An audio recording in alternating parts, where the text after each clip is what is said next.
तो बाबू बैच में आप सभी का बहुत बहुत स्वागत है साथियों।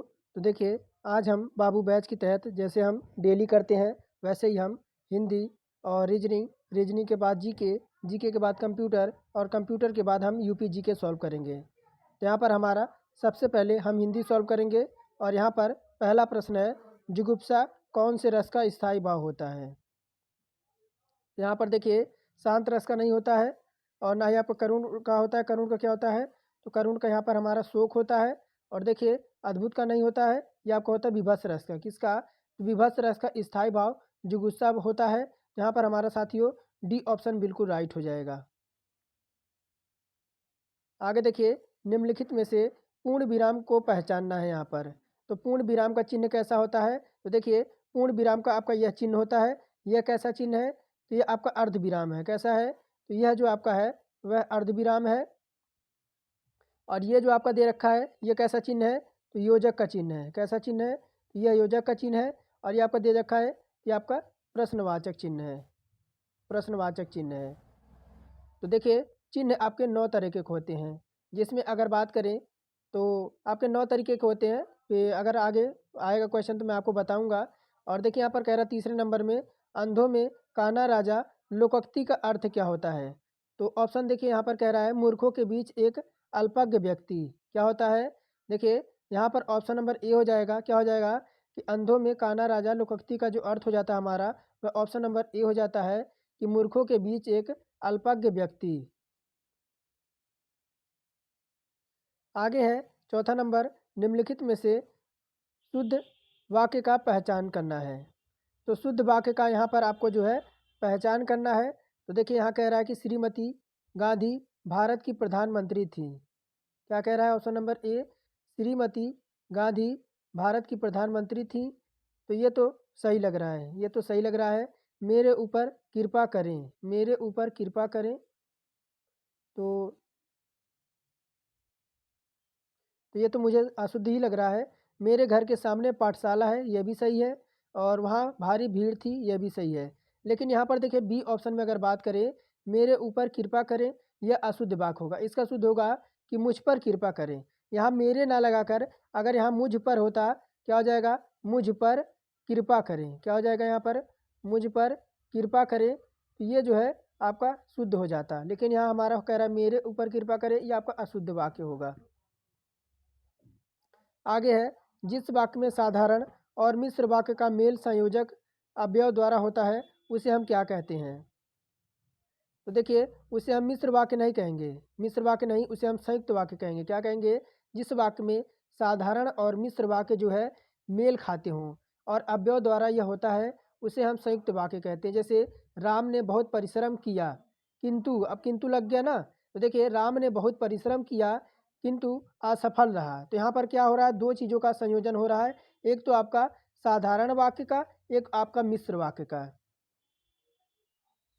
आगे है छठवां नंबर, जिस वाक्य में कर्ता की प्रधानता होती है, लिंग वचन प्राय कर्ता के अनुसार होते हैं, वे वाक्य कहलाते हैं। तो जिस वाक्य में कर्ता की प्रधानता होती है, वचन कर्ता के अनुसार होते हैं, वह क्या कहलाते हैं।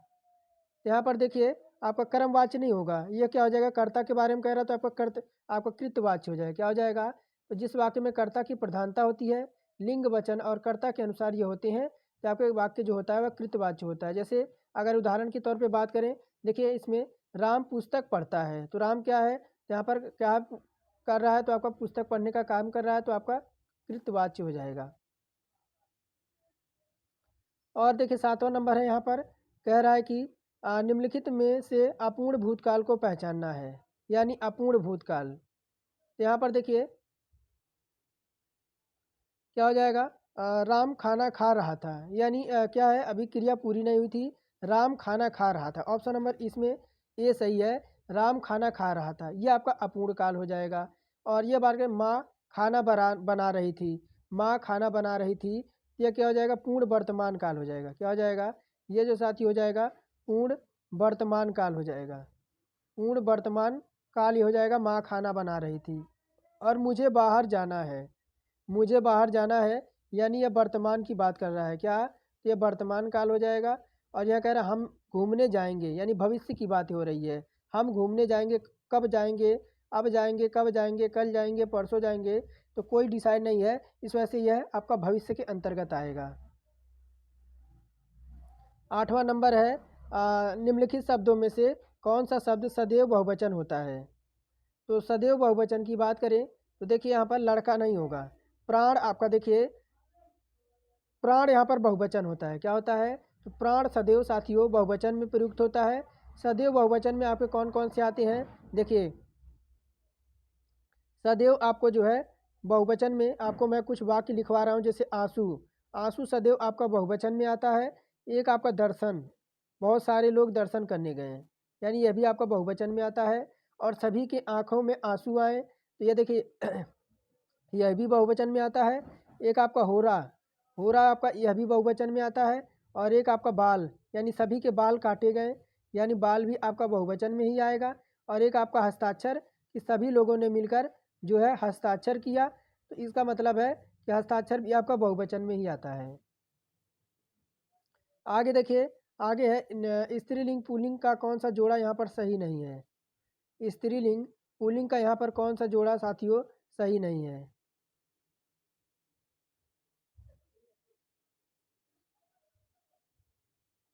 तो स्त्रीलिंग पुल्लिंग का कौन सा जोड़ा यहाँ पर सही नहीं है, यह पूछ रहा है।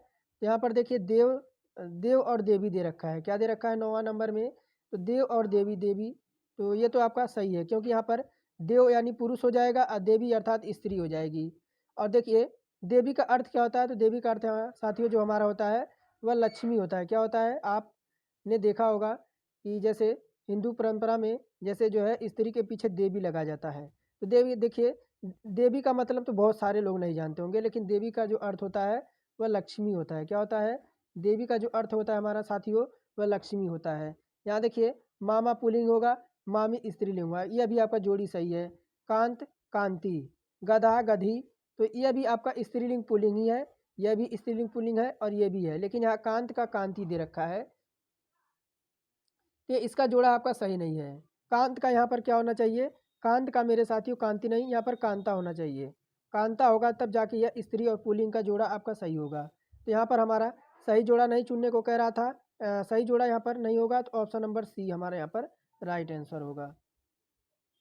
आगे देखिए, हिंदी में शब्दों के बाद जुड़ने वाले शब्दांशों को हम क्या कहते हैं। तो देखिए सर्वनाम कहेंगे। सर्वनाम क्या होता है, तो देखिए सर्वनाम तो नहीं कहेंगे। अब सर्वनाम क्या होता है, तो संज्ञा के स्थान पर जो यूज किया जाता है उसे हम जो है सर्वनाम कहते हैं।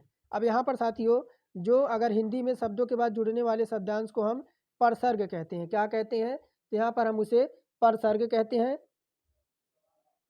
अर्थात हमारा यहाँ पर बी ऑप्शन हमारा करेक्ट हो जाएगा। परसर्ग क्या होता है, तो साथियों परसर्ग को हम प्रत्यय कहते हैं, ये ध्यान दीजिएगा, इसे हम प्रत्यय कहते हैं। ये मत सोचिए कि परसर्ग क्या होता है, इसे हम प्रत्यय ही कहते हैं। और अब देखिए यहाँ पर संज्ञा क्या होता है, तो देखिए किसी विषय व्यक्ति वस्तु को दर्शाता है वह संज्ञा होता है। और आगे देखिए यहाँ पर आगे 11 नंबर, निम्नलिखित शब्दों में से शुद्ध वाक्य को पहचानना है। यानी अब देखिए इसमें शुद्ध वाक्य को आपको चुनना है। तो सबसे पहले आशीर्वाद देखिए 11 नंबर में, तो आशीर्वाद आपका, आशीर्वाद क्या यहाँ पर सही दिख रहा है, देखिए आशीर्वाद आपका ऐसा नहीं होगा। आशीर्वाद के लिए अगर यहाँ पर मात्रा होता, आपका स के ऊपर दे रखा है, इस वजह से हमारा जो है गलत हो जाएगा। क्या हो जाएगा, देखिए अगर यहाँ मात्रा होता ना तो अब तो ये सही हो जाता, लेकिन आपका ऑप्शन नंबर ए हमारे यहाँ पर गलत हो जाएगा। लेकिन आजीविका देखिए, आजीविका हमारे यहाँ पर राइट दे रखा है, लेकिन अध्ययन की बात करें, देखिए अध्ययन हमारा यहाँ पर गलत दे रखा है। अब अध्ययन कैसे साथियों लिखा जाता है, अध्ययन, देखिए अध्ययन, अध्ययन में आपका डबल एयर यह रहेगा, अध्ययन ऐसे रहेगा। अब ऊनी यहाँ देखिए, ऊनी आपका ऐसे नहीं लिखा जाता है, ऊनी आपका ऐसे ऊनी लिखा जाता है।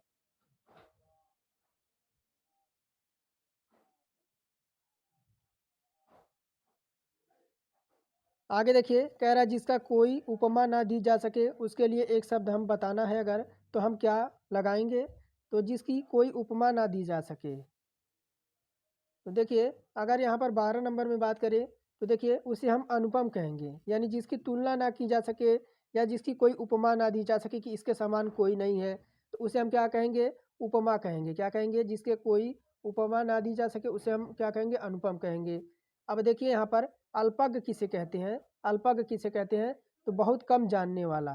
क्या होगा साथियों मेरे, यहाँ पर बहुत कम जानने वाला, बहुत कम जानने वाले को हम जो है अल्पज्ञ कहते हैं। क्या कहते हैं, तो बहुत कम जानने वाले को हम यहाँ पर साथियों अल्पज्ञ कहते हैं। अब ज्ञानी किसे कहते हैं, तो जो विषय का ज्ञाता होता है, किसका, तो जो हर विषय का ज्ञाता होता है उसे हम जो है ज्ञानी कहते हैं। और यहाँ पर अनुयायी का अर्थ क्या होता है, आपने सुना होगा कि बुद्ध के अनुयायी, शिव के अनुयायी और ब्रह्मा के अनुयायी या महावीर के अनुयायी, तो इस तरह से आपने सुना होगा। लेकिन अनुयायी का अर्थ क्या होएगा, तो किसी दूसरे की अनुसरण करने वाला, यानी जैसे कोई बुद्ध को मानता है तो कोई राम को मानता है, तो वह क्या कहलाएगा, वह अनुयायी कहलाएगा। तो यहाँ पर हमारा साथियों जो अनुपम हमारे यहाँ पर राइट आंसर हो जाएगा। आगे देखिए 13 नंबर है लौकिक। अब लौकिक रेखांकित यहाँ पर कर रखा है और आगे कह रहा है कि जगत की माया में सभी फंसे हुए हैं।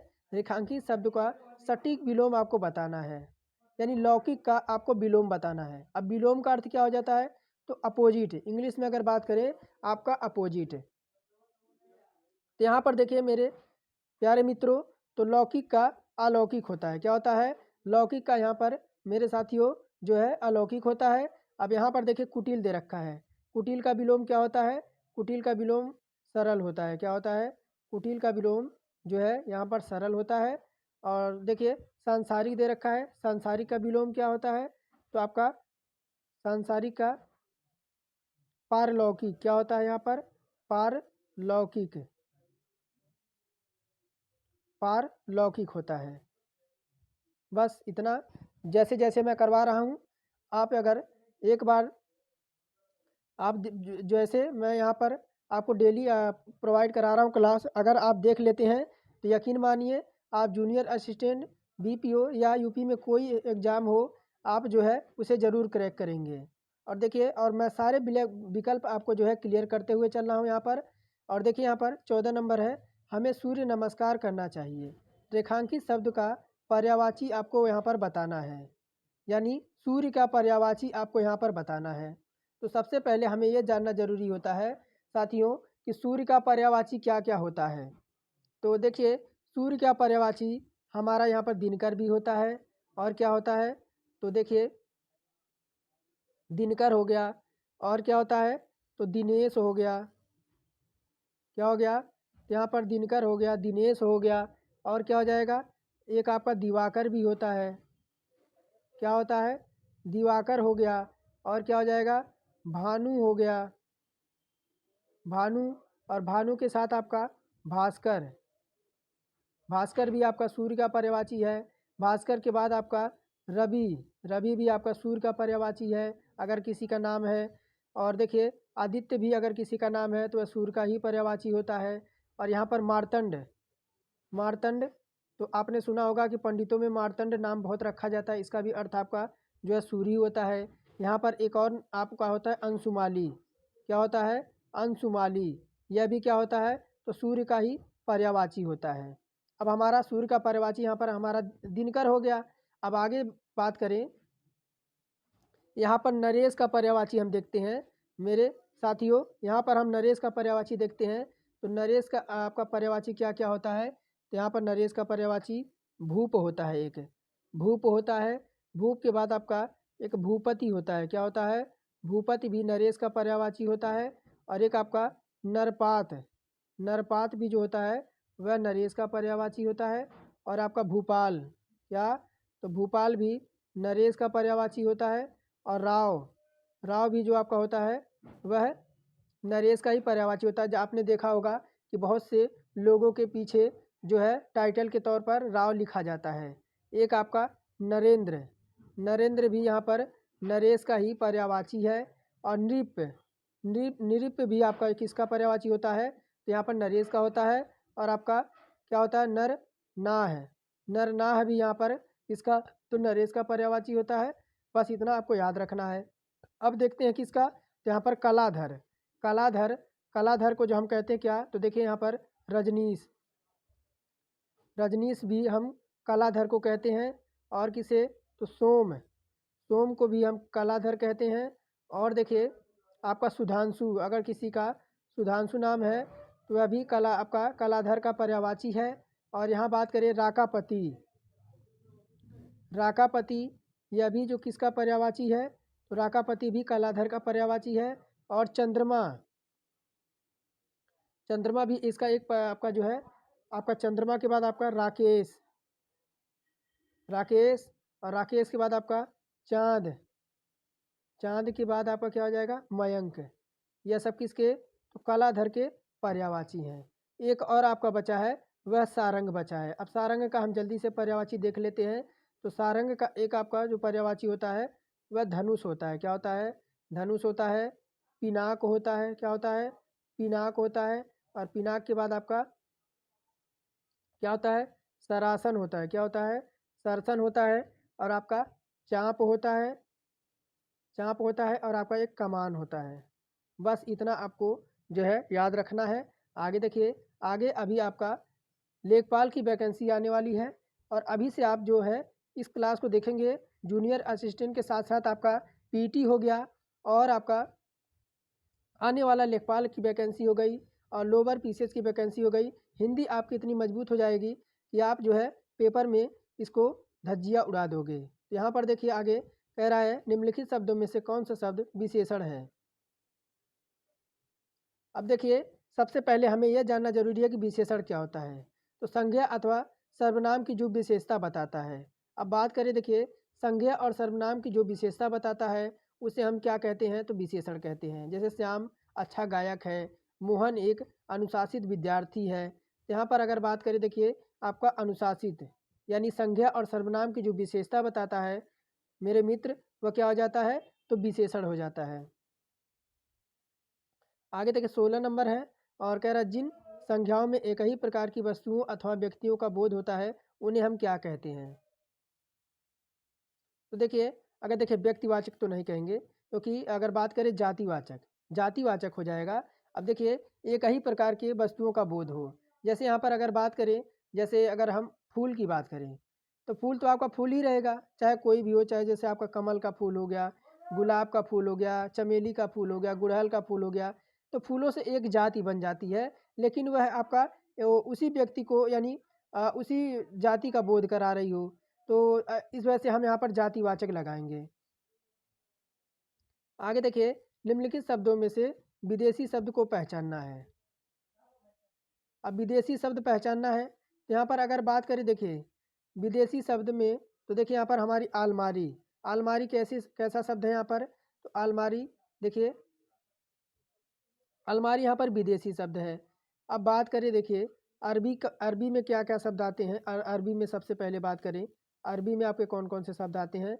अरबी में मेरे भाई, अरबी में देखिए जैसे अल्लाह, अदालत, आदमी, औरत, मजबूर, ये सब किस में, तो अरबी में आते हैं। अब देखिए तुर्की में आपके कौन कौन से शब्द आते हैं, मैं लिखूँगा तो टाइम ख़राब होगा। तो तुर्की में देखिए जैसे उर्दू, उर्दू कैसा है, तो तुर्की है। और यहाँ पर कैंची, कैंची भी आपका जो है उर्दू शब्द है, तुर्की शब्द है। और आगे देखिए कुर्ता, कुर्ता भी आपका कैसा शब्द है, तो यहाँ पर कुर्ता मेरे भाई यह भी आपका तुर्की ही शब्द है। और बारूद, बारूद यह भी आपका तुर्की शब्द है। और सुराग, सुराग भी आपका तुर्की शब्द है। और बात करें पुर्तगाली शब्द से भी आपका पूछा जाता है, पुर्तगाली शब्द कौन कौन से होते हैं। तो पुर्तगाली में देखिए एक आपकी अलमारी होती है, क्या होती है, पहले तो आपकी अलमारी हो गई। अलमारी के बाद आपका अनानस, अनानस आप लोगों ने खाया भी होगा और देखा भी होगा। अनानस भी आपका कैसा शब्द है, तो यह आपका पुर्तगाली ही है। पपीता, पपीता कौन नहीं जानता, और पपीता हर किसी के घर में लगा हुआ मिल जाएगा। और एक आपका नीलाम, जैसे कोई चीज़ नीलाम होती है ना, तो आपका नीलाम भी यहाँ पर जो है पुर्तगाली शब्द है। और जो देखिए विदेशी शब्द वैसे होते क्या है, तो जो अपने देश के ना हों यानी अन्य देशों से आए हों, यानी यहाँ पर हम कह सकते हैं दूसरे देशों से आए हों, उन्हें हम विदेशी शब्द कहते हैं। 18 नंबर है निम्नलिखित शब्दों में से तद्भव शब्द की पहचान करना है। अब देखिए सबसे पहले हमें ये जानना होता है कि तद्भव हमारा होता क्या है। तो संस्कृत के टूटे फूटे शब्दों से जो शब्द आए हों उन्हें हम क्या कहते हैं, तद्भव शब्द कहते हैं। अब यहाँ पर देखिए जामुन, ऑप्शन नंबर बी, जामुन आपका तत्सम शब्द होगा। शेष आपका प्रस्तर, शैल और पौत्र, ये सब आपके तीनों कैसे हैं? तो ये मेरे भाई तत्सम शब्द है। संस्कृत के ज्यों का त्यों आया हुआ शब्द आपका क्या कहलाता है? यहाँ पर आपका तत्सम कहलाता है। तो यहाँ पर हमें तद्भव पूछ रहा था, तो जामुन हमारा यहाँ पर तद्भव हो जाएगा। आगे है आपका 19 नंबर, निम्नलिखित में से तत्सम शब्द को आपको फिर पहचान करना है यहाँ पर 19 नंबर में। तो यहाँ पर देखिए कारण, कारण यहाँ पर हमारा तत्सम शब्द है। कारण आपका कैसा है? तो तत्सम शब्द है, लेकिन अगर इसका तद्भव बनाएं तो क्या हो जाएगा? कारण। क्या हो जाएगा? कारण। ये आपका जो है इसका क्या हो जाएगा? तो तद्भव हो जाएगा। अब यहाँ देखिए लोहा, लोहा आपका तद्भव है, इसका तत्सम बनाएं लोहा का तो लोह हो जाएगा। क्या हो जाएगा? लोह है। लोह है, यह कैसा शब्द है? तो आपका तत्सम है। अब यहाँ देखिए दूध, दूध आपका तद्भव है, लेकिन अगर हम इसका तत्सम बनाएं तो दुग्ध हो जाता है। क्या हो जाता है? दुग्ध हो जाता है। वैसे बंदर दे रखा है, अब बंदर का अगर बंदर का हम तत्सम बनाएं तो बानर हो जाता है। क्या हो जाता है? बानर हो जाता है। आगे देखिए, लोगों ने उसे मार मार कर अधमरा कर रखा। यहाँ पर अधमरा आपका डैश मार्क कर रखा है। और रेखांकित शब्द क्या है ये? तो आपकी संज्ञा है, उपसर्ग है, या अव्यय है, या प्रत्यय है?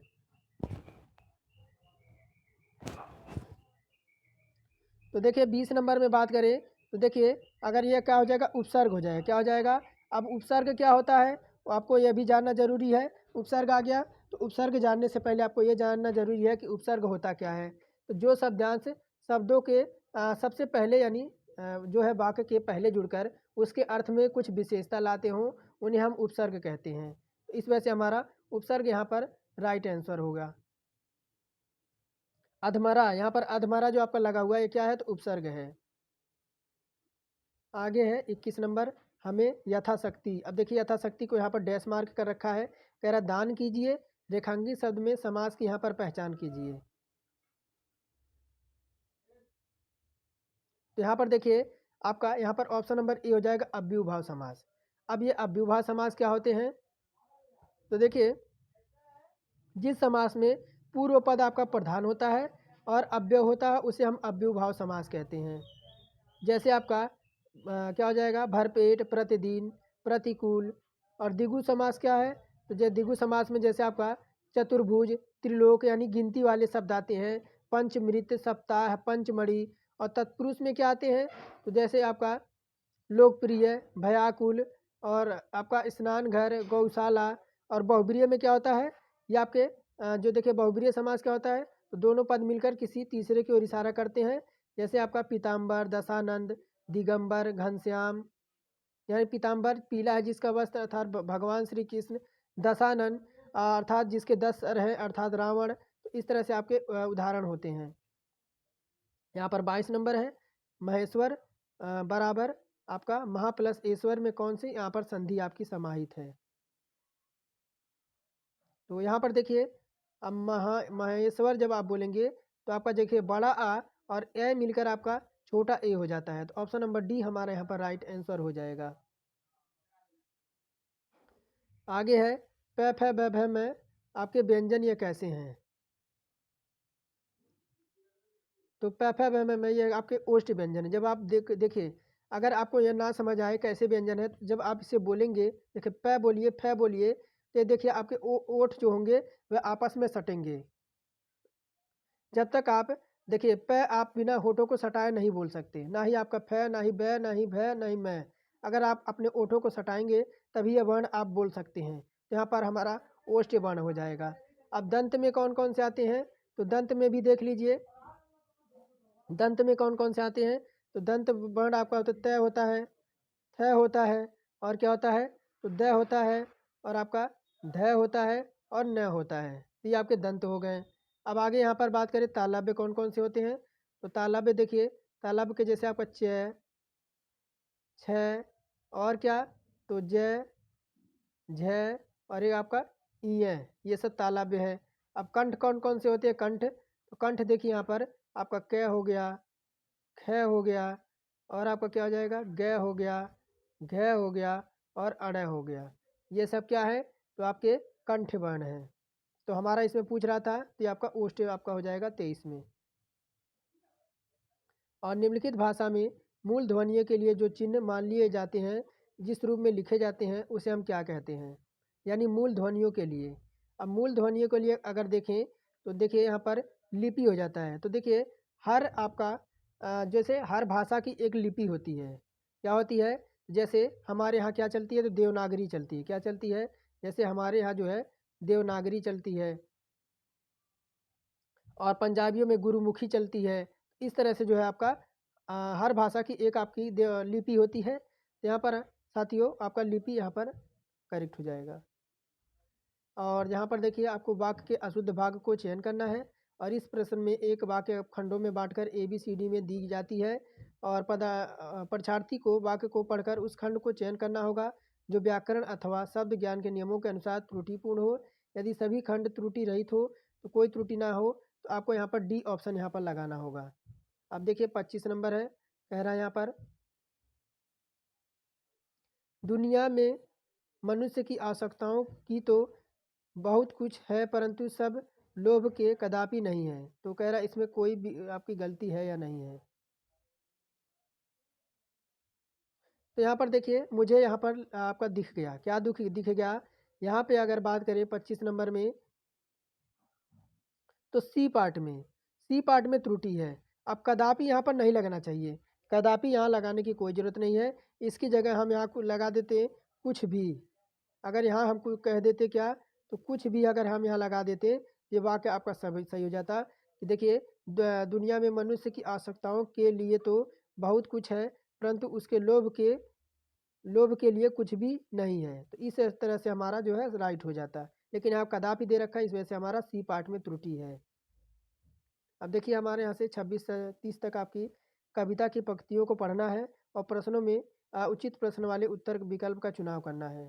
चलिए मैं इसे जल्दी से पढ़ता हूँ फिर हम इसका उत्तर करते हैं। कह रहा चमकीली है सुबह आज की आसमान में, निश्चय कल की सुबह चमकीली होगी। बेचैनी की बाहों में कल फूल खिलेंगे। घुटन कमकती सांसों की आवाज़ सुननी, कंठुओं की टहनी छिन्न भिन्न होगी फिर। आशा अपने हाथों में अब कुसुम चुनेगी। चुटकीली आज चहकती हुई चांदनी, कल चंदा की किरण चटकीली होगी।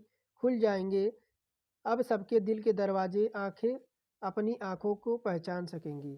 तो अब देखिए कह रहा काव्यांश में चमकीली सुबह का आशय से मतलब क्या है। तो 26 नंबर है। तो देखिए यह कह रहा है क्या, तो कह रहा है कि अंधकार समाप्ति के बाद आपका आशा भरी सुबह आएगी। क्या आएगी?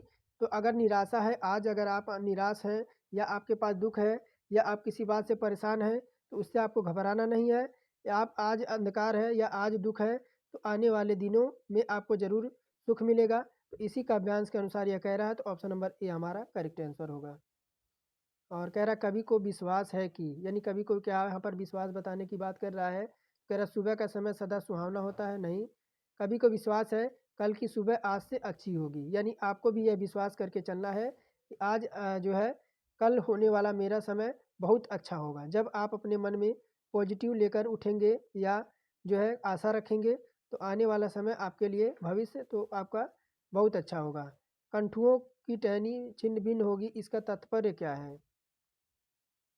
तो कह रहा है कि दुख की अनुभूति खत्म होगी, नहीं। और पुरानी डाली टूट जाएगी, नहीं। और कह रहा है निराशा दूर होगी, बिल्कुल सही है। यानी कंठों की टहनी छिन्न भिन्न हो जाएगी, यानी क्या हो जाएगी, जो निराशा है वह दूर भाग जाएगी। और कह रहा है चांदनी का विशेषण यहाँ पर पूछ रहा है, चांदनी का विशेषण यहाँ पर क्या हो जाएगा। तो चांदनी का विशेषण आपका चटकीली हो जाएगी। और दिल के दरवाजे खुल जाएंगे, इसका अर्थ क्या है? तो दिल के दरवाजे खुल जाएंगे, इसका अर्थ आपस में बातें नहीं करेंगे।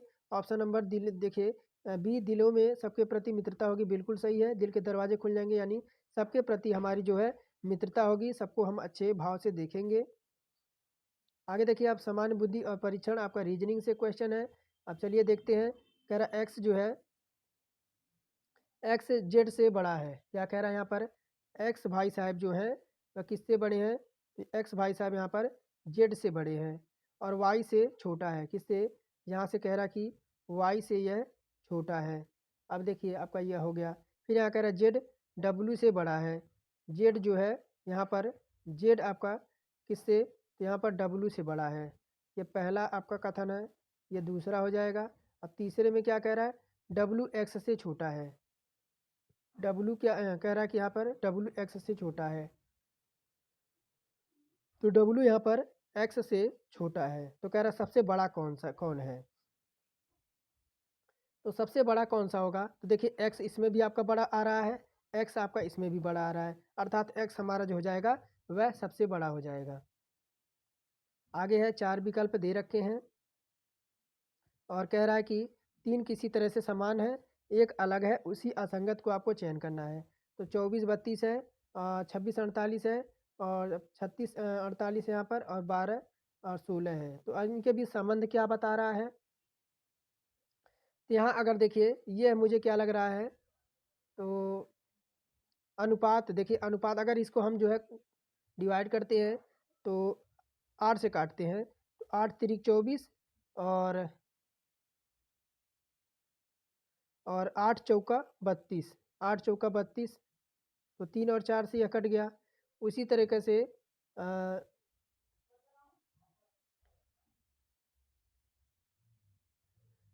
36 है आपका, 36 का देखिए 12 तियाँ 36, 12 तियाँ 36 और 12 चौको 48। अब 13 है, 13 आपका है ना, हाँ।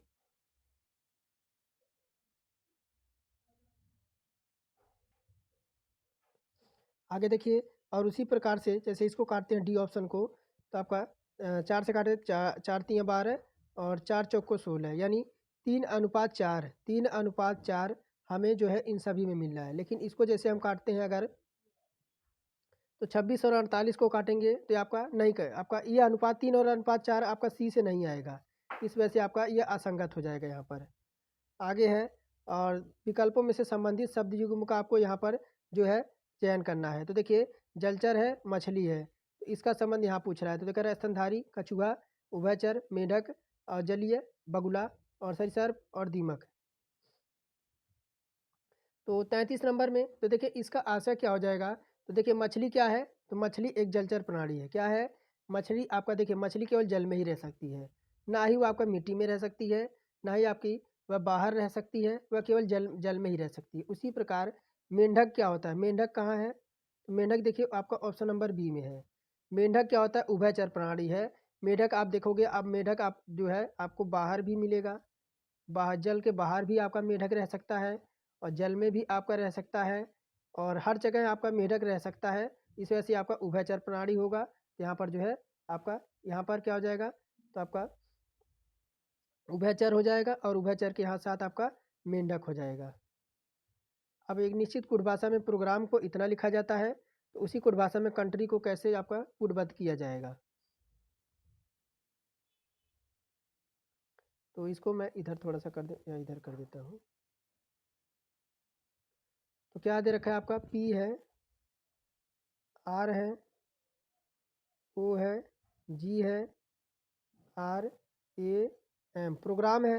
अब प्रोग्राम को देखिए क्या लिखा है, प्रोग्राम को लिखा है M double R G O A P, program को इतना लिखा जाता है। अब देखिए इसमें हुआ क्या है, जैसे जी आपका सेम हो गया है, ठीक है, जी का अब देखिए यहाँ पर ए का ए आपका ऐसे ही रह गया है। उसी तरह के आपका आर और आर में कोई परिवर्तन नहीं हुआ है। लेकिन यहाँ अब देखिए, अब पी को यहाँ पर पी है ना, अब पी को यहाँ पर, पी को आपको यहाँ पर एम कर देना है, और यहाँ पर देखिए पी को आपका यहाँ एम हो गया है। उसी तरह से यहाँ पर पलट के आपका पी का यहाँ पर एम हो गया है, हो गया कि नहीं हो गया है। अब उसी तरह का देखिए यहाँ पर आपका ओ है, ओ को इधर आपका कर दिया है। अब आर को देखिए इस तरह से कर दिया है, हो गया कि नहीं हो गया है। अब हमारा मिल गया। अब हम चलिए किसी कंट्री को सॉल्व करते हैं। सी है, ओ है, यू है, एन है, टी है, आर है और वाई है, कंट्री है ना, कंट्री है। अब देखिए कंट्री, अब जिस तरह से ओ था, ओ को हम ऐसे ही रख देना है। अब देखिए यहाँ पर एन है, एन को हमें ऐसे ही रख देना है। एन के बाद क्या है, आर है, आर को हमें ऐसे ही रख देना है। तो जिस तरह से वो आपका उसी डायग्राम को बनाना है। देखिए सी है और वाई है, यहाँ पर हमें क्या कर देना है, यहाँ हमें सी कर देना है, और इधर हमारा लास्ट में वाई कर देना है। उसके बाद देखिए आपका यू है, यू को हम जो है इधर आपका किधर यू को जो है हम यहाँ आपका कनेक्ट कर देते हैं, उसी तरह से टी को हम यहाँ कर देते हैं। तो आपका YTNURC, तो यह विकल्प देखिए ऑप्शन नंबर सी में है, YOTNURC। आगे देखिए कह रहा है, यहाँ पर कह रहा है 3 वृत्त हैं, आरेख में 3 वृत्त हैं, आरेख का ध्यानपूर्वक अध्ययन करें और दिए गए प्रश्न का उत्तर दें। तो डॉक्टर है, भारतीय हैं। तो यहाँ पर क्या पूछ रहा है, कह रहा है उन शिक्षकों का पता लगाइए जो ना तो डॉक्टर है और ना ही आपका भारतीय हैं। तो उन शिक्षकों को आपको पता लगाना है। देखिए ना तो डॉक्टर है और ना ही भारतीय हैं, तो ऐसे तो केवल 7 ही दिख रहा है। क्या दिख रहा है, ऐसा केवल कौन दिख रहा है, ऐसे जो है 35 नंबर में ऑप्शन नंबर बी हमारा हो जाएगा 7, ऐसा दिख रहा है। यानी 7 आपका दिख रहा है, जो ना तो आपका डॉक्टर होना चाहिए और ना ही आपका भारतीय होना चाहिए। आगे है आपको दर्पण के दाईं ओर रखे जाने पर आकृति का दर्पण छवि सर्वाधिक मेल खाती है। अब ये जो आकृति है, अब देखिए ये वाली आकृति जो दे रखी है, ये दर्पण पे रखी जाएगी तो कैसी दिखेगी। सबसे पहले अगर ये दर्पण पे रखी जाएगी तो ये क्या, देखिए तीर आपका इस साइड आ रहा है ना, तो तीर आपका जो है इस साइड आ जाएगा और ये जो आपका हो जाएगा कैसे, तो आपका इस तरीके से हो जाएगा, तीर आपका इस तरीके से हो जाएगा।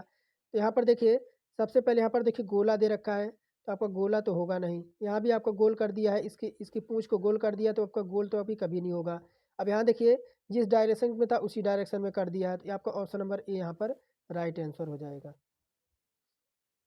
आगे फिर आपको देख रहा है, कह रहा है कि आपकी आकृति कैसे पूरी होगी। तो यहाँ पर अगर आकृति पूरी करनी हो तो इस तरीके से तो आपका एक और जाएगा, इस तरीके से एक आपका जाएगा और एक तीर आपका एक तरीके से और बनेगी यहाँ पर, इस तरह से एक तीर बनेगी यहाँ पर। तो ऑप्शन नंबर ए हमारे यहाँ पर राइट आंसर हो जाएगा। अब देखिए यहाँ पर उस विकल्प का चयन करना है जो सही रूप से रिक्त स्थान की पूर्ति कर सकती हो। तो 38 नंबर है। अब यहाँ पर क्या आपका, यहाँ पर देखिए अगर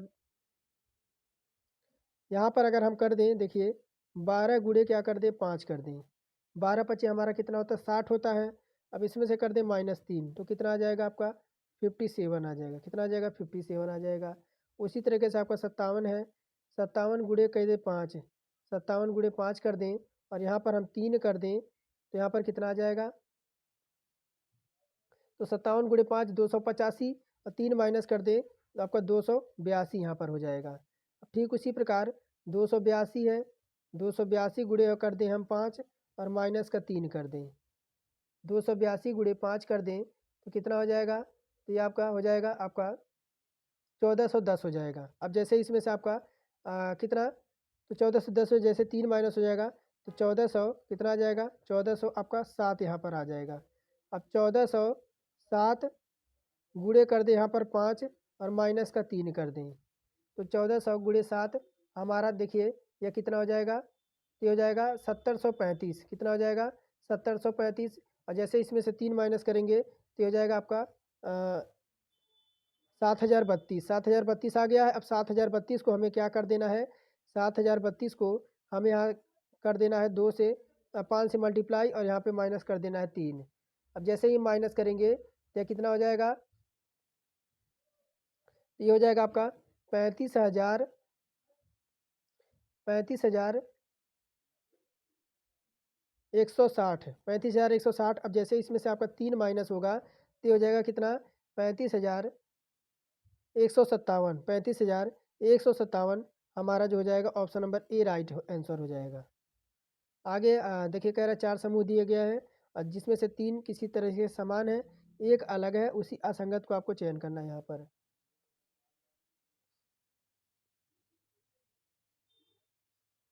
तो ई है आपका 5 पे होता है और एच यहाँ पर 8 पे होता है, तो 5 3 8। उसी तरीके से के हमारे यहाँ पर देखिए एक मिनट,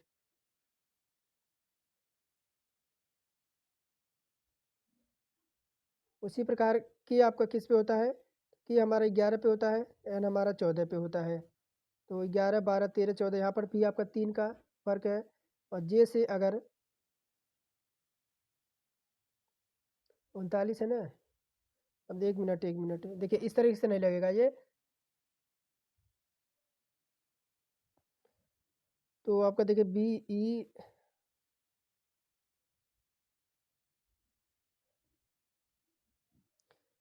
अब जैसे आज इसमें आप देखेंगे, जैसे अगर 2 और 5 का गैप देखें तो यहाँ पर 3 है, 11 और 14 का गैप देखें तो यहाँ पर हमारा जो है 3 है, उसी तरीके से 13 और 16 का गैप देखें तो यहाँ पर 3 है, लेकिन यहाँ पर जैसे ही 3 और 5 का गैप देखते हैं तो हमें जो है 3 और 8 का गैप देखते हैं तो हमें 5 मिलता है। इस वजह से डी विकल्प हमारे यहाँ पर जो है अलग हो जाएगा। और देखिए यहाँ पर फिर आपका कह रहा है सही स्थान की पूर्ति करते हुए श्रृंखला को कौन-सा जो है तो पूरा करेगा। तो यहाँ पर देखिए ई हमारा यहाँ पर 5 पे होता है, एच हमारा 8 पे होता है, के हमारा 11 पे होता है। 5 3 8, 8 3 11, 11 3 कितना हो जाएगा? 11 3 14, 11 3 14 तो हमारा 14 हो जाएगा।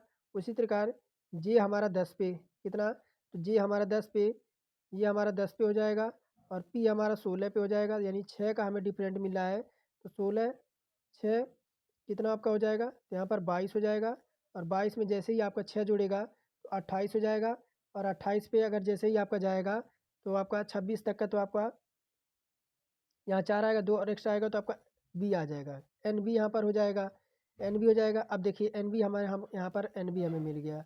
अब देखिए एल यहाँ पर हमारा 12 पे होता है, आर हमारा किस पे होता है? तो 18 पे होता है। तो हमारा कितना यहाँ पर 12 6 18 और 18 में जैसे ही हमने 6 जोड़ा तो हम 24 पे पहुंच गए और 24 पे हमारा क्या होता है? तो 24 पे हमारा x होता है। अब 24 में जैसे ही हम 6 जोड़ेंगे तो 24 6 हमारा 30 हो जाएगा। अब 28 तक तो हमें जो है 3 जाएगा और जैसे ही आपका 30 तक जाएंगे यानी 3 हमारा उसमें चला जाएगा तो आपका सी आ जाएगा। क्या आ जाएगा यहाँ पर? 3 और पॉइंट बढ़ जाएगा तो आपका डी आ जाएगा। क्या आ जाएगा? N B D. Option number C यहाँ पर हमारा जो है राइट आंसर होगा। कह रहा है कि एच डबल एफ है, एच डबल एफ एच, के डबल सी के, जे डबल पी जे। तो एच से अगर हम कहाँ जाते हैं तो एच से अगर हम के तक जाते हैं, एच हमारा यहाँ पर 8 पे होता है, के हमारा यहाँ पर 11 पे होता है। ठीक है, उसी प्रकार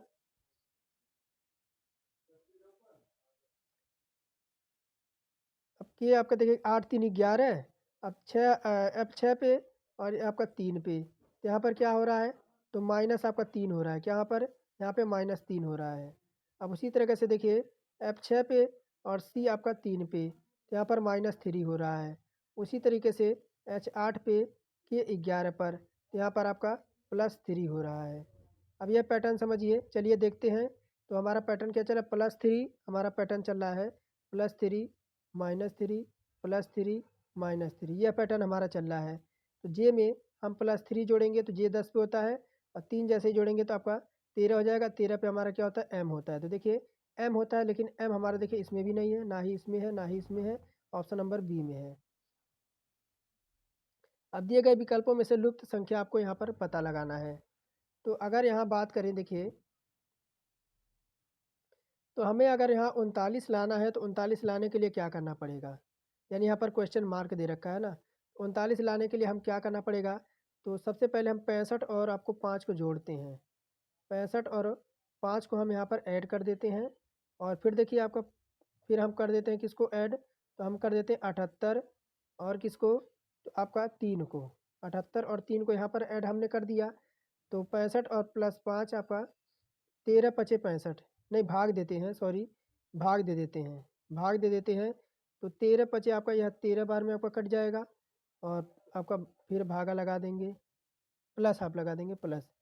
तो फिर आपका 13 छक 78 कितने बार में? आपका 26 बार में आपका कट जाएगा, ये 26 बार में कट जाएगा। तो इन जोड़ों को जोड़ेंगे तो कितना आएगा? 39 आएगा। कितना आएगा? 39 आएगा। अब देखिए 39 कैसे आया? तो इनको इनको जो है क्या करना है? भाग दे देना है, फिर इसको इसको भाग दे देना है। अब देखिए उसी तरीके से अगर हम 16 चौका 64 यानी 4 से काटेंगे तो आपका 16 बार में कट जाएगा, 16 आपका आ गया। प्लस कर देंगे 8 को काटेंगे 112 को तो कितने बार में कटेगा?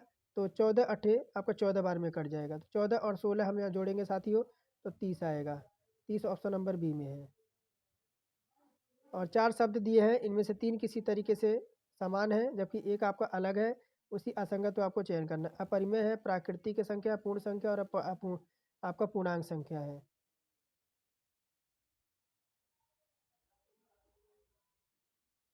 तो देखिए यहाँ पर अपरिमेय संख्या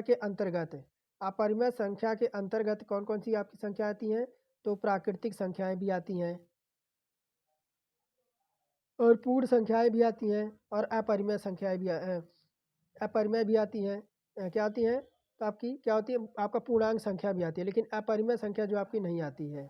यानी अपरिमेय संख्या के अंतर्गत, यानी इसके अंदर ही आपकी प्राकृतिक संख्याएं भी आती हैं, पूर्णांक भी आता है और आपका पूर्ण संख्या भी आती है, लेकिन आपका अपरिमेय आपका अलग हो जाएगा। यहाँ पर कह रहा है कि आपके P Q R S T U भी एक वृत्ताकार मेज पर बैठे हैं, एक वृत्ताकार मेज पर बैठे हैं। तो 1 2 3 4 5 6 लोग हैं। 1 2 3 4 5 और 6 लोग हैं। कह रहा है कि एस आर और टी का पड़ोसी नहीं है। एस अगर आर और टी का पड़ोसी नहीं है तो एस टी को हम कहाँ बना देते हैं? तो टी को हम यहाँ बना देते हैं। सबसे पहले एस और जो टी का पड़ोसी नहीं है। कह रहा है पी कह रहा है टी का पड़ोसी नहीं है। पी क्यू और आर का पड़ोसी नहीं है। पी अगर हम पी को कहाँ कर दें, पी को अगर हम यहाँ कर दें तो ये किसका, तो आर और टी करें तो आर और टी को हम कहाँ बना देते हैं, आर को हम यहाँ करा देते हैं, आर को यहाँ कर देते हैं। और फिर कह रहा है कि बी जो कि एस के बाएं दूसरे स्थान पर है, तो बी जो है एस को यहाँ बना देते हैं और ये किसके दूसरे स्थान पर है, ये कितने लोग हैं, 1 2 3 4 5 6, 1 2 3 4 5 6 7 लोग हैं ना, तो 7 लोग हैं। 1 मिनट, तो यहाँ पर 7 लोग बता रहा है। तो देखिए 7 लोग कह रहा है जबकि एस के बाएं तीसरे स्थान पर टी का पड़ोसी नहीं, आर स्थान पर क्या होगा। तो यहाँ कह रहा है जो, देखिए यहाँ कह रहा है बी जो एस के बाएं दूसरे स्थान पर है, तो बी जो है एस के बाएं दूसरे स्थान पर है। अब देखिए फिर कह रहा है कि यहाँ से आप शुरू से देखते हैं, कह रहा है एस आर टी का पड़ोसी नहीं है। एस जो है आर और टी का पड़ोसी नहीं है। तो अगर आर देखिए टी को हम यहाँ कर देते हैं तो ये आपका आर और जो है इसका पड़ोसी नहीं हो जाएगा, तो आर आपका यहाँ हो जाएगा। फिर क्या कह रहा है, कह रहा है कि पी क्यों आर का पड़ोसी नहीं है। पी जो है अगर पी को यहाँ बना दे तो इसका जो है आर और इसका पड़ोसी नहीं होगा, तो क्यों आपका यहाँ हो जाएगा। उसके बाद आपका यू यहाँ हो जाएगा। अब देखिए आपके चारों बैठ गए। कह रहा है कि आर का स्थान यहाँ कह रहा है टी का पड़ोसी है, तो आर का यहाँ पर स्थान क्या है। तो देखिए आर यू का बाएं तीसरे है, कौन है, तो आर जो है यू के बाएं तीसरे है। आर क्या है, आर जो है यू के बाएं तीसरे स्थान पर। ऑप्शन नंबर बी विकल्प यहाँ पर राइट आंसर होगा। कह रहा है एक वर्गाकार पारदर्शी सीट एक पैटर्न के साथ दी गई है। जब सीट को बिंदीदार रेखा पर मोड़ा जाता है तो पैटर्न दिए गए विकल्पों में से कैसा दिखाई देगा।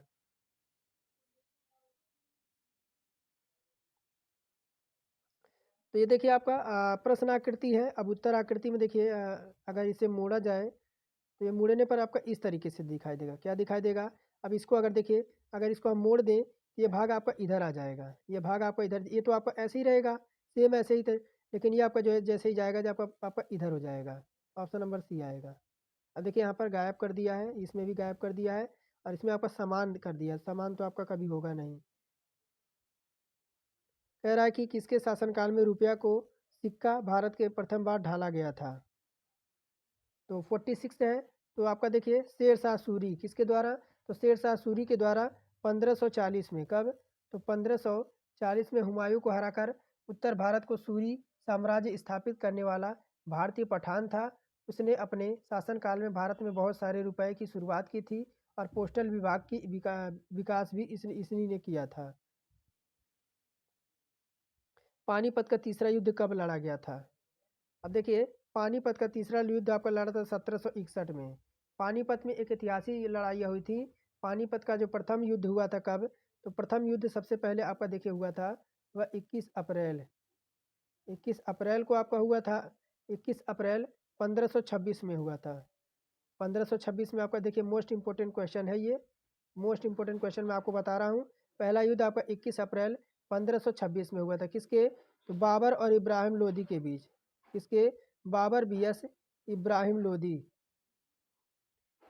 लोदी।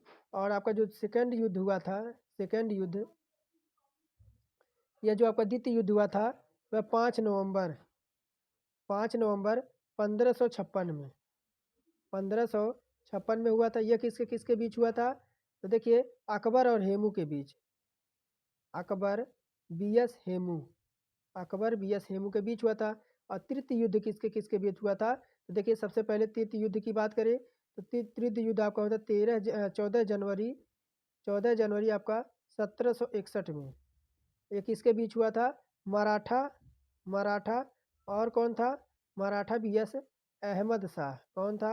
मराठा बीएस अहमद शाह के बीच यह लड़ा गया था। तो ऑप्शन नंबर यहाँ पर हमारा ए ऑप्शन राइट होगा। आगे देखिए, कह रहा है कि पानीपत के प्रथम युद्ध में इब्राहिम लोदी किसके विरुद्ध लड़ा था? ये लड़ा था बाबर के बीच। मैंने अभी आपको बताया आपका। आगे देखिए, कह रहा है कि हरियाली क्षेत्र या ब्रिटिश उपनिवेशी प्रशासन विशेषता आकर्षित हुए और इसके पश्चात इस क्षेत्र में महत्वपूर्ण हिल स्टेशन जैसे धर्मशाला, मसूरी, शिमला, कुसौनी, छावनी, कस्बे और स्वास्थ्य आश्रय जैसा शिमला, मसूरी, कसौली, अल्मोड़ी और आपका लेसाडाउन और रानीखेत आदि विकसित हुए। यह आपका संदर्भित क्षेत्र क्या है?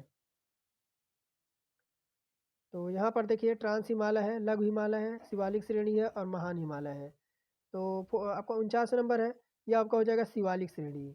यानी शिवालिक श्रेणी वह होती है, वह हिस्सा है, वह किसका? तो हिमालयी क्षेत्र है। यहाँ ब्रिटिश उपनिवेश काल के दौरान जो है धर्मशाला, मसूरी, शिमला, कौसौनी जैसी छावनी यहाँ पर जो है आश्रय स्थापित किए गए थे।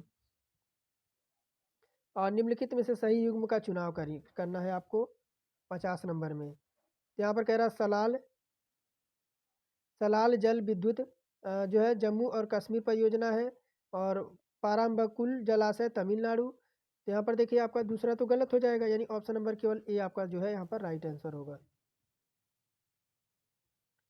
कह रहा निम्नलिखित में से कौन सी दाईं ओर से आकार में मिलने वाली गंगा की सहायक नदी नहीं है? तो यहाँ पर देखिए, कोसी नदी। कौन सी आपकी? 41 है आपकी कोसी नदी यहाँ पर हो जाएगी। सलाल देखिए, चंबल, सोन और सिंध गंगा की दाईं ओर की सहायक नदियाँ हैं। जैसे चंबल, सोन और सिंध ये दाईं ओर की जो है नदियाँ हैं, दाईं ओर की नदियाँ हैं। जबकि कोसी पश्चिम की ओर की है। कहाँ की? कोसी जो आपकी है वह पश्चिम दिशा की ओर की सहायक नदी है। और अरावली की पहाड़ियाँ डैश डैश कहलाती हैं। यह कहलाती हैं मेवात की पहाड़ियाँ। क्या कहलाती हैं? अरावली की जो पहाड़ियाँ हैं वह मेवात की पहाड़ियों के नाम से जाना जाता है। और गुरु शिखर देखिए, यह 1722 मीटर, कितना? 1722 मीटर क्या है ये? तो 1722 मीटर है ये। और अरावली श्रेणी का सबसे ऊंची चोटी ये है। और निम्नलिखित में से विचार आपको करना है। कह रहा देखिए ऑप्शन नंबर ए कि बराक नदी मणिपुर और मिजोरम में बहती है। और बी कह रहा है कि पटकाई बुम, नागा पहाड़ियाँ और लुसाई निम्न है पहाड़ियाँ हैं जो झूम के कृषि के लिए जनजातीय समूह द्वारा आपके आवासित हैं। तो यहाँ पर देखिए, अगर 53 नंबर की बात करें तो 53 नंबर में हमारा हो जाएगा ऑप्शन नंबर सी। ए और बी दोनों यहाँ पर जो है हमारे राइट आंसर हो जाएंगे। ए और बी हमारा यहाँ पर देखिए ऑप्शन नंबर सी में है। ऑप्शन नंबर सी यहाँ पे राइट आंसर होगा। और कह रहा है कि भिवानी नहर कहाँ से निकलती है? तो देखिए, 54 की बात करें तो आपकी भांगड़ा नहर से निकलती है। कहाँ से? यह भांगड़ा नहर से निकलती है। और बसंत ऋतु, कर यहाँ पर बसंत ऋतु पत्तियों के रंग की घटना आपकी डैश डैश होती है। तो 55 नंबर है ये आपका समशीतोष्णीय पर्णपाती वृक्ष हो। क्या हो जाएगा? देखिए, समशीतोष्ण पर्णपाती वन ये विश्व के शीतोष्ण क्षेत्रों में पाए जाने वाला वन होता है। और पर्णपाती वह वन है जिसमें वृक्ष प्रतिवर्ष वर्धमान काल से अपनी पश्चात पत्तियां गिरा देता है। और यह आपका मौसम कब आता है? तो अभी आपका बसंत ऋतु का मौसम चल रहा है। तो इसी समय क्या होते हैं? तो वृक्ष जो होते हैं वह पत्तियां अपनी गिरा देते हैं। इसी को कहते हैं समशीतोष्ण पर्णपाती क्षेत्र।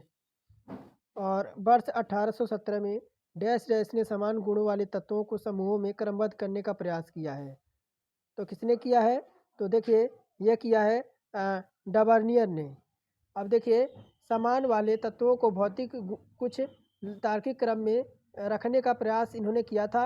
उन्होंने अपनी गुणों वाले तत्वों को पहचान की और उन्हें 3 समूहों में विभाजित किया, जिसे आपका तिर्यक नियम कहा जाता है। उन्होंने बताया कि तिर्यक तीनों तत्वों की उनके परमाणु द्रव्यमान के आरोही क्रम में रखने वाले तत्वों को परमाणु द्रव्यमान अन्य 2 परमाणु द्रव्यमानों के लगभग या औसत के बराबर होता है। 57 नंबर है, दर्द दर्द दुर्गंधनाशक में निम्नलिखित में से कौन सा तत्व मौजूद आपका होता है? कह रहा है एल्युमिनियम, आयरन, कापर और सोडियम। तो यहाँ पर 57 में ऑप्शन नंबर यहाँ पर एल्युमिनियम होता है। दुर्गंधनाशक में एंटीपर्स्पिरेंट एक्टिवस होता है। यह आमतौर पर एल्युमिनियम लवण होता है जो पसीने की ग्रंथियों में पसीने के स्राव को कम करता है, क्योंकि यह पसीनों के छिद्रों के सबसे ऊपरी हिस्से में अस्थायी बनाता है। पानीपत की तीसरी लड़ाई निम्नलिखित में से किनके बीच लड़ी गई थी? अभी मैंने ऊपर बताया आपको 58 में मराठा साम्राज्य और दुर्दानी साम्राज्य के बीच हुआ था। और यहाँ पर कह रहा है निम्नलिखित में से किस नदी का उद्गम स्थल मध्य प्रदेश से है? ये जो किसका है तो ताप्ती का। किसका? ताप्ती नदी सतपुड़ा श्रेणी में मुल्लाताई बैतूल जिला मध्य प्रदेश से निकलती है और खंभात की खाड़ी में जाकर अरब सागर में गिर जाती है। और निम्नलिखित में से किस ग्रह पर नासा क्यूरोसिटी रोवर भेजा है?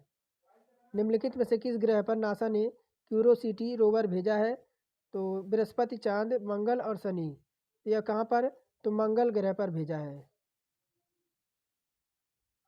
और कह रहा ग्रामीण रोजगार सृजन कार्यक्रम किस वर्ष शुरू किया गया था? तो देखिए कब, किस वर्ष? यह आपका 1 अप्रैल, कब?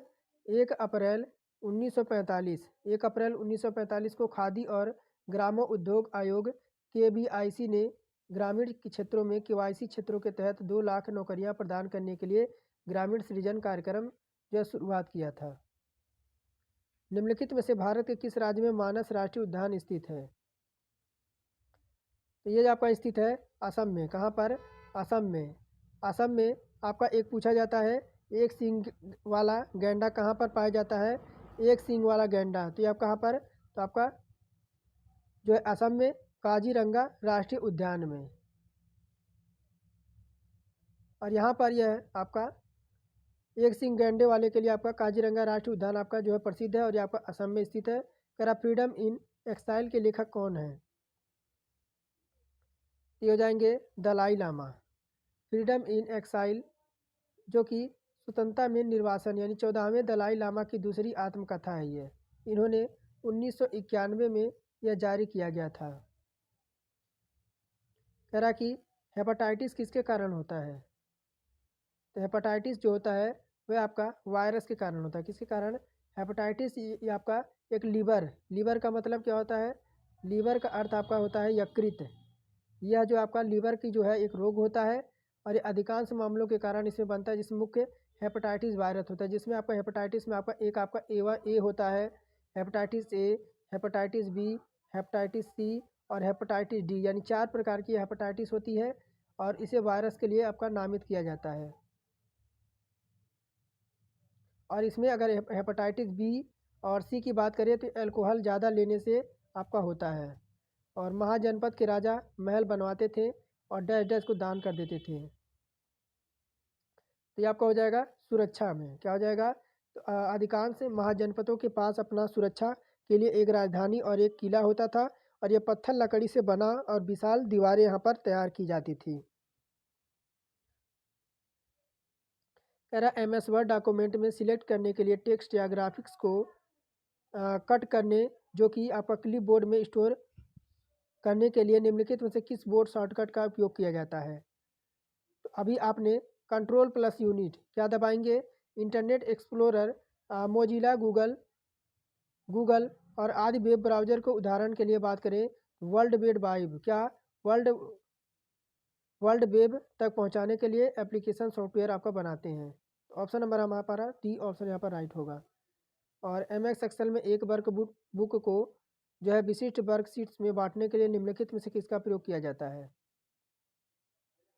तो सीट टैब का। किसका उपयोग किया जाता है? यहाँ पर देखिए सीट टैब का उपयोग किया जाता है। ऑप्शन नंबर हमारा यहाँ पर 67 का ऑप्शन नंबर यहाँ पर A ऑप्शन हमारा यहाँ पर राइट होगा।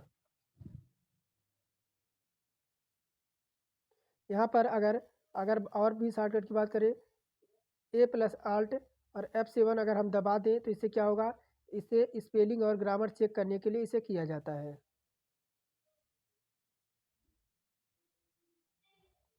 आगे है प्राप्त ईमेल को देखने और प्रतिबंधित करने के लिए आमतौर पर निम्नलिखित में से कौन सा विकल्प का जो है प्रयोग किया जाता है? तो इनबॉक्स में ही क्या होता है, इनबॉक्स में ही हम जो है ईमेल को प्राप्त करते हैं और यहाँ पर हमारा 68 में ईमेल हमारा करेक्ट हो जाएगा।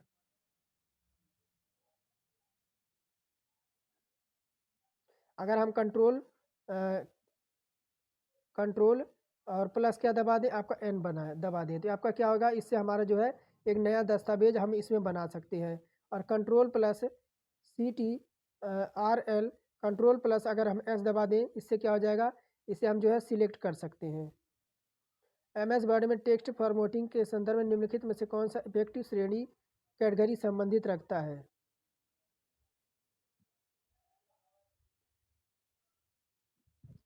तो 69 का यहाँ पर रेगुलर, ऑप्शन नंबर सी यहाँ पर राइट आंसर होगा।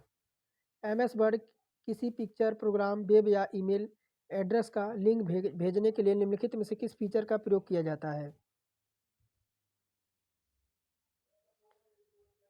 तो यहाँ पर बात करें तो देखिए आपका 70 का option number C smart art का, किसका, स्मार्ट आर्ट का। और MS एक्सेल 2007 में निम्नलिखित में से कौन सा फंक्शन किसी संख्या का निरपेक्ष मान प्रदर्शित करता है जो बिना किसी प्रतीक चिन्ह की एक संख्या होती है?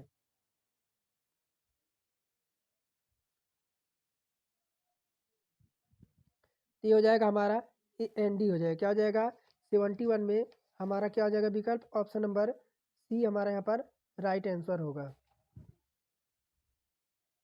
MS वर्ड 2007 में प्रिंट प्रीव्यू विकल्प में जाने के लिए निम्नलिखित में से किस अनुक्रम का जो है प्रयोग किया जाता है? तो यहाँ पर 72 नंबर में बात करें तो सबसे पहले हम कहाँ जाएंगे, होम में जाएंगे, होम से प्रिंट में और प्रिंट से प्रीव्यू हम चेक करेंगे। और इंटरनेट प्रोटोकॉल के संदर्भ में HTTP का पूर्ण रूप क्या है? तो देखिए इसका पूर्ण रूप होता है क्या 73 नंबर में, तो देखिए आपका hypertext transfer protocol, higher text transfer protocol, option number C हमारे यहाँ पर राइट आंसर हो जाएगा। और मोबाइल फ़ोन के साथ इंटरनेट का प्रयोग करने के लिए निम्नलिखित में से किस सेवा का उपयोग सबसे अधिक प्रयोग किया जाता है? अगर मोबाइल में इंटरनेट का प्रयोग करना हो तो किस सेवा का सबसे ज़्यादा प्रयोग किया जाता है? तो केबल का, किसका, तो केबल का। MS एक्सेल में निम्नलिखित में से कौन सा सेल रेफरेंस डिफ़ॉल्ट होता है? ये होता है आपका मिश्रित। आगे है MS एक्सेल 2007 में डैश डैश से टैब स्पेलिंग जो चेक करने के लिए सिलेक्ट किया जाता है, तो रिव्यू, फार्मूला, हेल्प और फाइल। तो देखिए यहाँ पर ऑप्शन नंबर बी हो जाएगा फार्मूला। और सेल की अगर बात करें यहाँ पर आगे देखिए 77 नंबर कह रहा है कि MS वर्ड 2010 में डॉक्यूमेंट एक वाटर मार्क जोड़ने के लिए आपको पहले डैश डैश टैब पर क्लिक करना होगा, फिर डैश डैश ग्रुप में वाटर मार्क विकल्प का चयन करना होगा। तो आपको व्यू में फिर आपको व्यू बैकग्राउंड देखना होगा, ऑप्शन नंबर ए हमारे यहाँ पर राइट आंसर होगा। कह रहा निम्नलिखित में से MS एक्सेल फार्मूला का जो है क्या हो जाएगा? तो यहाँ पर देखिए अगर बात करें इसे अगर जोड़ना हो तो क्या करेंगे, आपका 78 नंबर है, तो देखिए सम करेंगे, SQ दबाएंगे तो आपका 24 यहाँ पर आपका करेक्ट आंसर हो जाएगा। कह रहा MS एक्सेल 2010 में एक सेल तब प्रदर्शित करती है जब उस सेल में एक संख्या तिथि होती है और उसके स्तंभ, कॉलम की चौड़ाई और उसके प्रारूप आवश्यक सभी प्रतीकों के प्रदर्शित कर पाती है। तो ऑप्शन नंबर सी आपका यहाँ पर डबल स्टार और ट्रिपल हैच। MS वर्ड में कंट्रोल प्लस R का प्रयोग टेक्स्ट को स्क्रीन के डैश डैश अलाइन के प्रयोग के लिए किया जाता है। यह किया जाता है आपका टॉप यानी ऊपर की ओर। कह रहा गौतम बुद्ध की माँ देवदाह राज्य के शासन परिवार से थी जो अब उत्तर प्रदेश के किस जिले में स्थित है? तो देखिए ये बस्ती जिले में, कहाँ पर, देखिए महात्मा बुद्ध की माँ का नाम महामाया था और वह देवदाह राज्य की कोलीय वंशीय शासिका परिवार से संबंधित थी। देवदाह वर्तमान समय में उत्तर प्रदेश के बस्ती जिले में स्थित है। उत्तर प्रदेश से गुरु पूर्णिमा पूर्व समर्पित कौन से ऋषि हैं?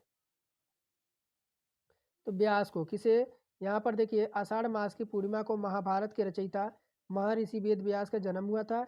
इस दिन गुरु पूजा का विधान है और गुरु पूर्णिमा वर्षा ऋतु के आरंभ में होती है और इस दिन से 4 महीने तक जो है परिवाजक साधु संत एक ही स्थान पर रहकर ज्ञान की गंगा बहाते हैं।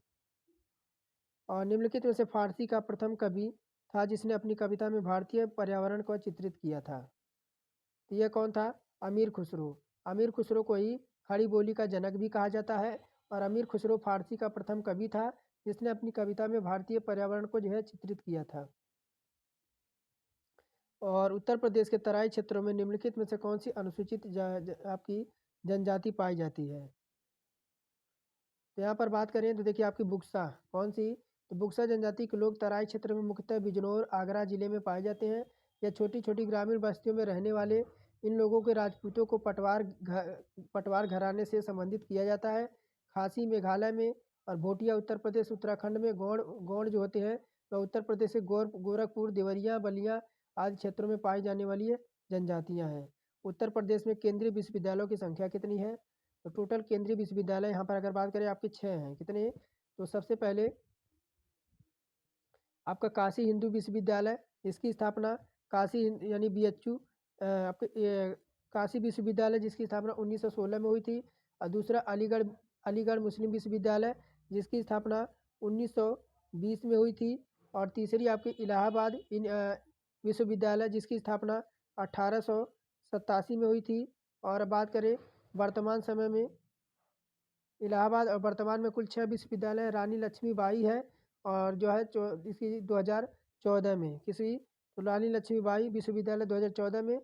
और आपका विश्वविद्यालय एक आपका कौन सा है? तो राजीव गांधी राष्ट्रीय विमानन विश्वविद्यालय रायबरेली में है। इसकी स्थापना 2017 में हुई थी। ये 6 आपके केंद्रीय विश्वविद्यालय हैं। और उत्तर प्रदेश के किस जिले में देश के प्रथम पुलिस संग्रहालय की जो है स्थापना की गई थी? तो टोटल आपके गाजियाबाद में। कहाँ पर? तो उत्तर प्रदेश के राज्य के गाजियाबाद जनपद में देश के प्रथम पुलिस संग्रहालय की यहाँ पर स्थापना की गई थी। आगे है विश्व बैंक द्वारा वित्त पोषित सोडिक लैंड सिल्के मेसन प्रोजेक्ट सेकंड हेतु जनपद को चिन्हित कीजिए और परियोजनाओं के लिए चयनित नहीं है।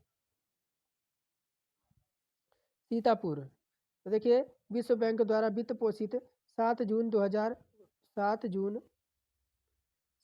2009 को जो है Uttar Pradesh sodic land reclamation परियोजना जो है 24 जिलों में जो है ऊसर और बीहड़ भूमि सुधारों से संबंधित 6 वर्षीय परियोजना प्रारंभ की गई थी। और उत्तर प्रदेश सरकार द्वारा शुरू किया गया दस्तक अभियान निम्न में से किससे संबंधित है? तो दस्तक अभियान जो था वह था आपका जापानी इंसेफ्लाइटिस का उन्मूलन। मुख्यमंत्री योगी आदित्यनाथ द्वारा उत्तर प्रदेश के जापानी इंसेफ्लाइटिस से प्रभावित 38 जिलों में दस्तक अभियान जो है शुरू किया गया था। भारत की 2011 की जनगणना के अनुसार उत्तर प्रदेश में लिंग का अनुपात क्या है? तो ये आपका है 912। क्या हो जाएगा? 2011 की जनगणना के अंतिम आंकड़े में उत्तर प्रदेश में लिंगानुपात आपका 912 है। और उत्तर प्रदेश में ग्रामीण लिंगानुपात कितना है? ग्रामीण की बात करें तो 918 है। और जिसमें शहरी लिंगानुपात की बात करें तो शहरी लिंगानुपात आपका जो है 894 है। आगे है उत्तर प्रदेश किस स्थान पर भारतीय सरकारा तकनीकी संस्था स्थित है? तो यह कहाँ पर है? तो कानपुर में।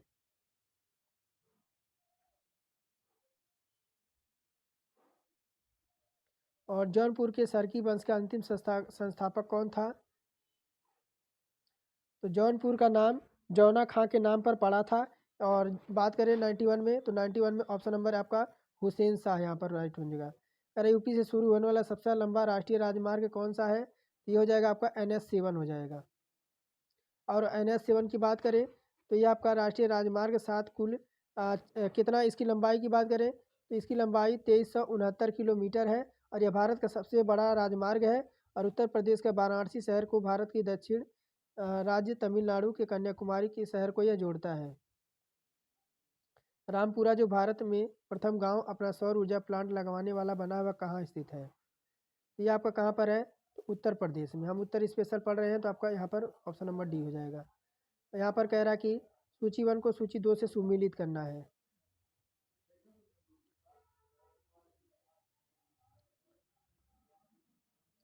तो टेराकोटा देखिए यहाँ पर अगर बात करें आपका, तो टेराकोटा का आपका हो जाएगा गोरखपुर। क्या हो जाएगा? टेराकोटा गोरखपुर हो जाएगा। और लकड़ी के खिलौने, लकड़ी का खिलौने क्या हो जाएगा?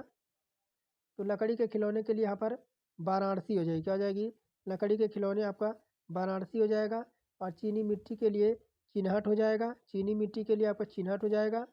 और आपका कांच के सामान के लिए फिरोजाबाद।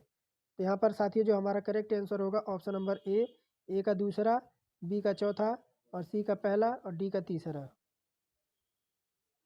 उत्तर प्रदेश रेणुकूट में हिंडो लोगों को स्थिति का मुख्य कारण इसकी निकटता है। तो यहाँ पर हो जाएगा शक्ति के स्रोत से। और निम्नलिखित में से कौन सा एक आपका सही सुमेलित नहीं है? तो निम्नलिखित में से कौन सा सही कह रहा है कि option number A biotechnology park आपका लखनऊ में है। तो सही सुमेलित नहीं है। तो देखिए आपका ये तो सही है। कह रहा ट्रोनिक सिटी नोएडा दे रखा है, ये आपका ट्रोनिक सिटी नोएडा नहीं होगा। यानी आईआईटी ट्रोनिक सिटी आपका गाजियाबाद में है। कहाँ पर है? तो गाजियाबाद में है, गाजियाबाद में है। बाकी आपका प्लास्टिक सिटी कानपुर देहात सही है। लेदर टेक्नोलॉजी उन्नाव पार्क आपका सही हो जाएगा। कह रहा है निम्नलिखित में से यूपी पर्यटन द्वारा बुंदेलखंडी सर्टिफिकेट में कौन सा गंतव्य स्थान आपका शामिल है? तो आपका option number D Bithoor, Chitrakoot, Jhansi और कलिंजर महोबा। कह रहा है कि अर्जुन बांध नहर उत्तर प्रदेश को लंबौत जिला कौन करता है? तो सबसे बड़ी नहर आपकी जो है वह शारदा नहर है। शारदा नहर आपकी अगर पूछी जाए सबसे बड़ी नहर कौन सी है तो शारदा नहर है। और कह रहा है पर अर्जुन बांध नहर जो है वो उत्तर प्रदेश के कौन से आपके ज़िले को लाभ पहुंचाती है? तो आपके हमीरपुर को। और भारत का मेथा तेल उत्पादन भारत का कौन सा योगदान कितने % है यहाँ पर? तो 99 है। और इसका जो आपका है वह 90% है। और कह रहा है आंवले का सर्वाधिक उत्पादन करने वाला राज्य आपका जो हो जाएगा वह प्रतापगढ़ हो जाएगा। तो आज के लिए फ़िलहाल इतना ही रहेगा। फिर मिलेंगे जो है बाबू बैच के लिए। और अगला जो हमारा हो जाएगा बाबू बैच का वह 13वां होगा। आज का 12वां था। तो आज के लिए फ़िलहाल इतना ही रहेगा।